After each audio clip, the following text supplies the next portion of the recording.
الحمد لله وكفى وسلام على عباده الذين اصطفى أما بعد.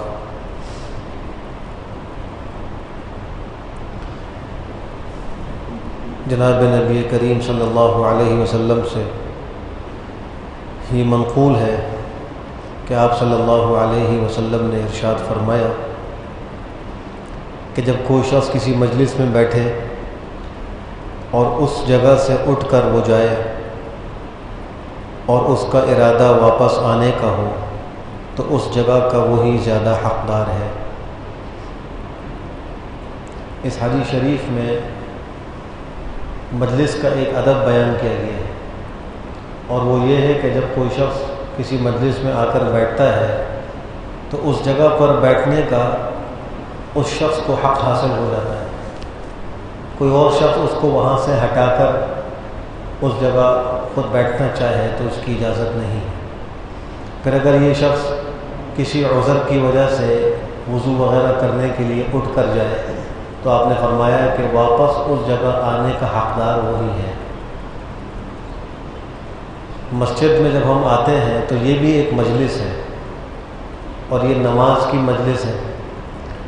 بسا اوقات ایسا ہوتا ہے کہ ایک شخص آتا ہے اور وہ اپنی جگہ پر بیٹھ جاتا ہے، نماز کا انتظار کر رہا ہوتا ہے، اور اس انتظار کے دوران اس کو کوئی ضرورت پیش آتی ہے جس کی وجہ سے اس کو وضو خانے جانا ہے یا تقاضے کے لیے جانا ہے، اور پھر وہ اپنی جگہ سے اٹھتا ہے. اس کا ارادہ یہی ہوتا ہے کہ میں وضو کر کے آ جاؤں گا. تو اتنے وقت میں جو وہ جا رہا ہے اور پھر واپس آ رہا ہے، کسی اور کو یہ اجازت نہیں ہے کہ اس کی جگہ پر آ کر بیٹھ جائے. یہ اسی کا حق ہے. اگر کوئی شخص اس کی جگہ پر آ کر بیٹھ رہا ہے تو یہ اس کی حق تلفی کر رہا ہے. علماء نے اس سے یہ مسئلہ بھی مستنبط کیا ہے کہ اگر کوئی شخص مسجد میں ہے اور پھر وہ اپنی جگہ سے اٹھ کر جاتا ہے اور علامت کے لیے کوئی مصلی یا کوئی رومال یا کوئی چادر رکھ دیتا ہے یا وہ نہیں رکھتا، دونوں ہی صورتوں میں اگر جلدی واپس آ رہا ہے تو اسی کا حق. لیکن اس کا مطلب یہ ہرگز نہیں ہے کہ کوئی شخص مغرب کی نماز میں آئے اور مصلی بچھا دے اور مغرب کی نماز پڑھ کر گھر چلا جائے اور عشاء کی نماز میں آئے اور آ کر اسی جگہ بیٹھنا چاہے تو یہ اس کا حق نہیں. یہ صرف اسی نماز کی حد تک ہے جس میں وہ آیا ہے. اب جب دوسری نماز کا وقت ہوگا تو جو شخص پہلے آئے گا وہ اس جگہ کا پہلے حقدار ہے، اور وہ آ کر اگر اس کا مصلی بچھا ہو تو رومال بچھا ہو اس کو ہٹا بھی سکتا ہے اور اس جگہ آ کر بیٹھ سکتا ہے.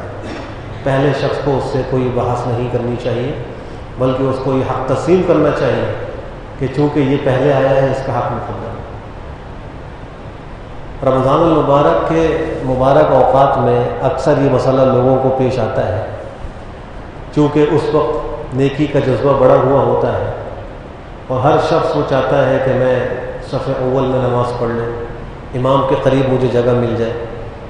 تو وہ اس مسابقت میں اور اس چاہت میں کبھی یہ غلطی کر بیٹھتا ہے کہ وہ ایک نماز میں آ کے اپنا مصلی بچھا دیتا ہے اور اگلی نماز تک اس جگہ کو اپنا حق سمجھ کے چھوڑ کے گھر چلا جاتا ہے، اور اگلی نماز میں آئے گا تو اس جگہ اس نے بیٹھنا ہے.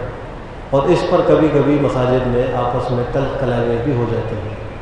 تو مسئلے کی روح سے جو آدمی نماز کے لیے پہلے آتا ہے اس کا حق مقدم ہے، اور کسی کو یہ حق نہیں ہے کہ وہ ایک نماز پہلے آ کر مصلی بچھا کے جگہ اپنے لیے گھیر لے. ایسے ہی یہ صورت اختیار کرنا کہ نماز سے کوئی دیر پہلے آ کر اپنے لیے کوئی مصلی وغیرہ بچھا کر جگہ گھیر لینا اور پھر گھر جا کے آرام سے چائے وغیرہ پی کے اور پھر آ جانا، یہ طریقہ بھی غلط ہے. تیسری چیز یہ ہے کہ اگر ایک شخص پہلے آ گیا ہے اور وہ آ کر صف میں بیٹھ گیا ہے اور جگہ اس نے اپنی مخصوص کر لی ہے، پھر کسی وجہ سے وہ پیچھے بیٹھ کر تلاوت کرتا ہے، اپنے معمولات پورے کرتا ہے، تو یہ جگہ اسی کا حق ہے. اگرچہ وہ مسجد کے اندر ہے اور پیچھے جا کر بیٹھ گیا ہے، دوسرے آنے والوں کو اس کے حق میں کوئی مداخلت نہیں کرنی چاہیے. اللہ سبحانہ و تعالی ہم سب کو حقوق العباد اچھے طریقے سے ادا کرنے کی توفیق نصیب فرمائے. الحمد للہ رب العالمین والعاقبۃ للمتقین. یا رب لک الحمد اللہم انک عفو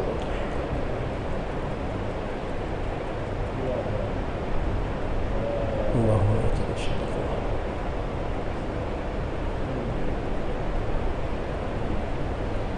برحمتک یا ارحم